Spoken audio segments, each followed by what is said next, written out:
कहानी है साल 1905 की।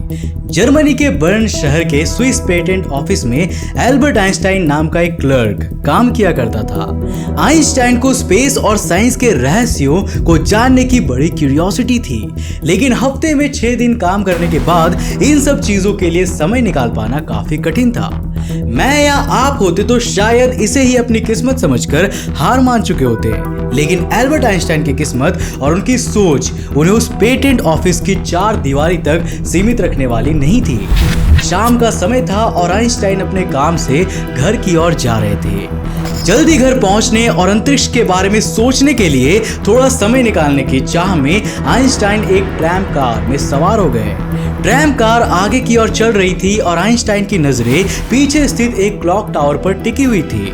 जैसे जैसे ट्रैम कार एक्सेलरेट कर रही थी, वैसे वैसे ऐसा लग रहा था मानो क्लॉक टावर पर लगी घड़ी की सुई स्लो होती जा रही है।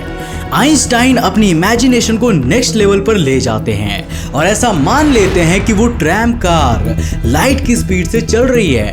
अगर ट्रैम कार लाइट की स्पीड से चलती है तो उस घड़ी की सुइयों को तो बिल्कुल स्टॉप हो जाना चाहिए, लेकिन अगर हम क्लॉक टावर के पास जाकर देखते हैं तो वो सुइयां बिल्कुल अपनी नॉर्मल स्पीड से चल रही थी।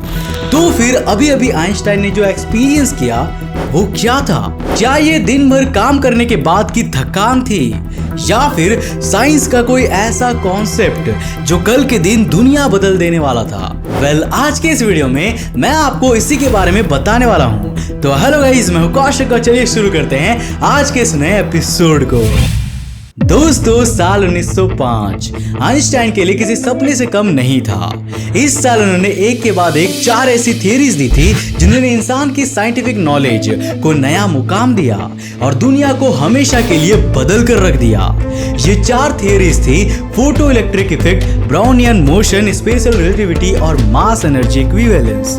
आइंस्टाइन के द्वारा किए गए सभी वर्क्स इतिहास के 2 महान साइंटिस्ट के वर्क से प्रभावित होते थे। पहले थे आइंस्टाइन के आइडल सर आइजैक न्यूटन, जिन्होंने लॉज ऑफ मोशन दिए थे, और दूसरे थे जेम्स क्लर्क मैक्सवेल, जिन्हें लॉज ऑफ इलेक्ट्रोमैग्नेटिज्म के लिए जाना जाता है। न्यूटन के अनुसार वेलोसिटी की वैल्यू कभी भी एब्सोल्यूट यानी कि एक नहीं होती है। किसी भी ऑब्जेक्ट की वेलोसिटी ऑब्जर्वर के रेस्पेक्ट में रिलेटिव होती है। चलिए इसे एक एग्जाम्पल से समझते हैं। मान लीजिए कि आप एक कार के अंदर बैठे हुए हैं और वो कार 50 किलोमीटर पर आवर की स्पीड से चल रही है। अब वो कार चाहे कितनी भी तेजी से क्यों ना चले, लेकिन आपके रिस्पेक्ट में उसकी वेलोसिटी 0 है।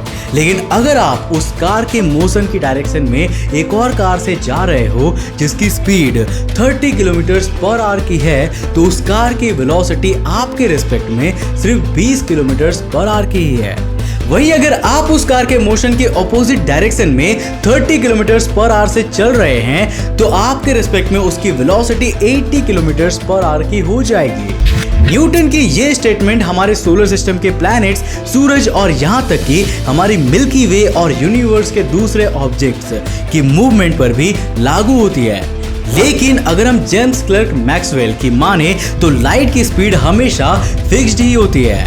मतलब ये हमेशा 29,97,62,458 मीटर्स पर सेकंड की ही होती है। चाहे आप उसे किसी भी एंगल से देखो या आपकी पोजीशन लाइट के रिस्पेक्ट में जो भी हो, उसकी वेलोसिटी कभी भी चेंज नहीं होती है। अब आइंस्टाइन इस बात पर कंफ्यूज थे कि आखिर इन दोनों में से कौन सी थियरी सही थी और कौन सी गलत। दोनों आपस में कॉन्ट्राडिक्ट करती हुई नजर आ रही थी। अगर स्पीड ऑफ लाइट रिलेटिव नहीं होती है तो क्या न्यूटन के लॉ यूनिवर्सल नहीं है? आइंस्टाइन ने एक बार फिर अपने इमेजिनेशंस के घोड़े दौड़ाए और अपने आप को एक और डिफरेंट सिचुएशन में इमेजिन किया। अब आइंस्टाइन एक ट्रेन प्लेटफॉर्म पर खड़े हुए हैं और उनके दोनों ओर इक्वल डिस्टेंस पर आसमान से बिजली गिरती है। अब क्योंकि बिजली इक्वल डिस्टेंस पर एक ही टाइम पर गिरी है, तो आइंस्टाइन के रेस्पेक्ट में इन दोनों की वेलोसिटी सेम होनी चाहिए, यानी कि वो दोनों को एक ही टाइम पर ऑब्जर्व कर पाएंगे। लेकिन ये तो सिर्फ आइंस्टाइन की नजर से ही सही है। मान लीजिए कि वहां से एक ट्रेन गुजरती है और ट्रेन के अंदर बैठा हुआ इंसान इस पूरे इंसिडेंट को देख रहा है, तो थियरी ऑफ रिलेटिविटी के अनुसार वो इंसान आसमान से गिरी दोनों बिजली को एक साथ ऑब्जर्व नहीं करेगा, बल्कि जो बिजली उसके पास गिरेगी वो उसे पहले ऑब्जर्व करेगा। इन दैट सेंस न्यूटन का लॉ यूनिवर्सल नहीं था, क्योंकि वो स्पीड ऑफ लाइट पर लागू नहीं हो रहा है। आइंस्टाइन को यहाँ पर दो में से एक चीज को मानना जरूरी था, या तो न्यूटन के लॉज में कुछ कमी है या फिर स्पीड ऑफ लाइट एक यूनिवर्सल कांस्टेंट नहीं है, मतलब वो अपनी वैल्यू को बदलती रहती है। तभी आइंस्टाइन के दिमाग में एक ऐसा आइडिया आया जो इन दोनों ही कंडीशंस को बैलेंस कर सकता था और न्यूटन के लॉज को यूनिवर्सल भी प्रूव कर सकता था। उन्होंने सोचा कि क्या ऐसा नहीं हो सकता कि स्पीड ऑफ लाइट को कांस्टेंट बनाए रखने के लिए टाइम खुद कंपनसेट करे, यानी कि जब वो इंसान आसमान से गिरी पहली बिजली को देख रहा हो तो उसकी डिस्टेंस कम होने के कारण टाइम थोड़ा फास्ट चले और दूसरी बिजली को देखने के दौरान टाइम थोड़ा स्लो चले। इससे दोनों ही बिजली के लिए उस इंसान के रेस्पेक्ट में लाइट की स्पीड इक्वल होगी। आई नो कि ये कॉन्सेप्ट भी आपके दिमाग के ऊपर से ही जा रहा होगा, लेकिन मैं इसे आपको एक सिंपल वे में समझाने की कोशिश करता हूँ। आइंस्टाइन के अनुसार ये दुनिया 3 डायमेंशनल नहीं है, बल्कि ये 4 डायमेंशनल है, जहां 3 डायमेंशन स्पेस के हैं और 4th डायमेंशन है टाइम। स्पेस के इन तीनों डायमेंशंस में किसी ऑब्जेक्ट की स्पीड को ऑब्जर्वर के रेस्पेक्ट में रिलेटिव रखने के लिए टाइम अपने आप को बैलेंस करता है। न्यूटन के अनुसार टाइम एक स्ट्रेट लाइन की तरफ फॉरवर्ड ही जाता है, लेकिन आइंस्टाइन के अनुसार ये अपने आप को स्पेस के अनुसार एक्सपैंड और कॉन्ट्रैक्ट करता रहता है। स्पेस और टाइम मिलकर एक स्पेस टाइम कर्व का फॉर्मेशन करते हैं, जिसे अभी आप स्क्रीन पर देख सकते हो। इस स्पेस टाइम कर्व को आप एक ट्रैम्पोलिन के रूप में इमेजिन कर सकते हो। इमेजिन कीजिए कि ट्रैम्पोलिन पर मैं एक बॉल को रखता हूँ, तो ये ट्रैम्पोलिन बीच में एक कर्व बना लेगा। अब अगर मैं इस ट्रैम्पोलिन पर एक कंचे को फेंकता हूँ तो ये जल्दी से इस बीच वाली बॉल के पास आ जाएगा। यहाँ आप एक चीज ये भी नोटिस करोगे कि जैसे जैसे ये कंचा बॉल के करीब आएगा उसकी स्पीड भी इंक्रीज होती जाएगी और इस कंडीशन में उसके लिए टाइम डिक्रीज होता जाएगा। आइंस्टाइन ने इस कॉन्सेप्ट को टाइम डायलेशन नाम दिया है, जो स्पेशल थियरी ऑफ रिलेटिविटी का आधार है। अगर मैं इसे एक लाइन में एक्सप्लेन करूं तो अगर कोई ऑब्जेक्ट स्पेस में तेज स्पीड से ट्रैवल कर रहा है तो टाइम उसके लिए स्लो चलेगा। अब इमेजिन कीजिए कि आप ISS से धरती पर कूद रहे हैं और सीधे जमीन की ओर आ रहे हैं। धरती की ग्रेविटी सेंटर पर सबसे ज्यादा स्ट्रांग होती है और कोई ऑब्जेक्ट सेंटर से जितना ज्यादा दूर होगा उस पर ग्रेविटी का इन्फ्लुएंस उतना ही कम होगा। इसके ऑपोजिट जब वो इंसान ISS से धरती की सरफेस की ओर कूद रहा होगा तो ग्रेविटी के इन्फ्लुएंस के कारण उसका एक्सेलरेशन लगातार इंक्रीज होगा। इट मींस कि उसकी स्पीड फास्ट होती जाएगी और इसके साथ उसके लिए टाइम स्लो होता जाएगा। But wait a minute, I know कि आपके दिमाग में ये सवाल घूम रहा होगा कि आखिर टाइम के स्लो होने से मेरा मतलब क्या है। अगर वो इंसान अपने हाथ में एक घड़ी पहना हुआ है तो क्या वो स्लो चलने लगेगा? जी नहीं, उसके हाथ की घड़ी अपनी नॉर्मल स्पीड पर ही चलेगी। टाइम स्लो होने से मेरा मतलब है आपकी आर्टिफिशियल क्लॉक नहीं, बल्कि आपकी बायोलॉजिकल क्लॉक के स्लो हो जाने से है। और आपकी बायोलॉजिकल क्लॉक है आपका शरीर। आपकी दिल की धड़कनें स्लो होने लगेंगी, आपकी सांस लेने की स्पीड भी स्लो होने लगेंगी, आप थोड़ा स्लो मूव करोगे, आप किसी भी चीज को स्लो सोचोगे और अल्टीमेटली आपकी एज भी स्लो ही इंक्रीज होगी।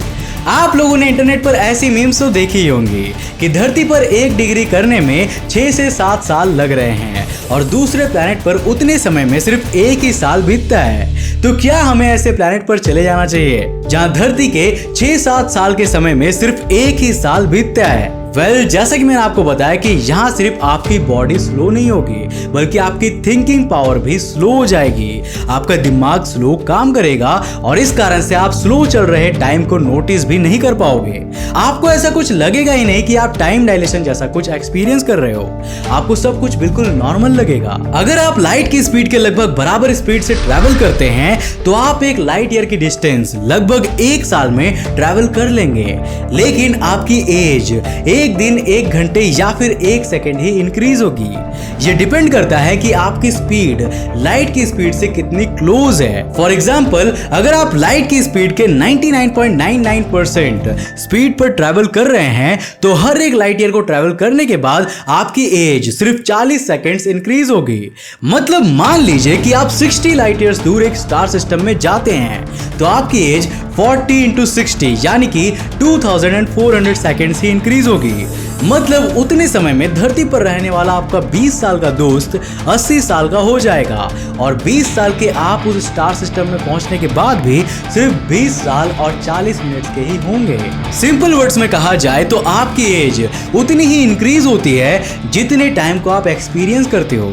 अगर आप रात भर जागते हो तो आपको रात लंबी लगती है, लेकिन वहीं अगर आप रात में सो जाते हो तो रात कब निकल जाती है ये आपको पता भी नहीं चलता। आइंस्टाइन के द्वारा दिया गया टाइम डायलेशन का ये कॉन्सेप्ट स्पेस साइंस का आधार है।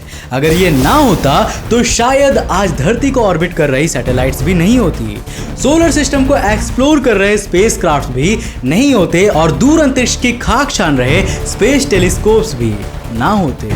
वैसे क्या आप ये बिलीव करोगे कि आपका सर आपके पैरों से ज्यादा एज का है? अभी कुछ देर पहले ही मैंने आपको ISS से जमीन पर गिरते इंसान का एग्जाम्पल बताया था। कोई चीज ग्रेविटेशनल फील्ड के जितने करीब होती है उसके लिए स्पीड उतनी ही स्लो होती है और वो उतनी ही स्लो एज करेगी। इन दैट सेंस हमारे पैर जो धरती के सेंटर से ज्यादा क्लोज है वो एज में छोटे हैं और हमारा सर एज में ज्यादा है। हालांकि ये अंतर कुछ नैनो सेकंड से भी कम का होता है। अब इस बात पर सर एल्बर्ट आइंस्टाइन के लिए इस वीडियो को एक लाइक करना तो बनता है यार। उम्मीद है कि आपको इस वीडियो से कुछ नया जरूर सीखने को मिला होगा। तो इस वीडियो को अकेले अकेले मत देखना, इस वीडियो को अपने फ्रेंड्स और फैमिली के साथ भी शेयर करो और उन्हें भी बताओ कि टाइम डायलेशन आखिर में क्या होता है। अगर आप नए हो इस चैनल पर तो इंटरेस्टिंग वीडियोस के लिए इस चैनल को सब्सक्राइब करने के साथ साथ नोटिफिकेशन बेल को भी कर देना ताकि आप देख सको हमारे वीडियो सबसे पहले। तब तक के लिए बाय, जय हिंद।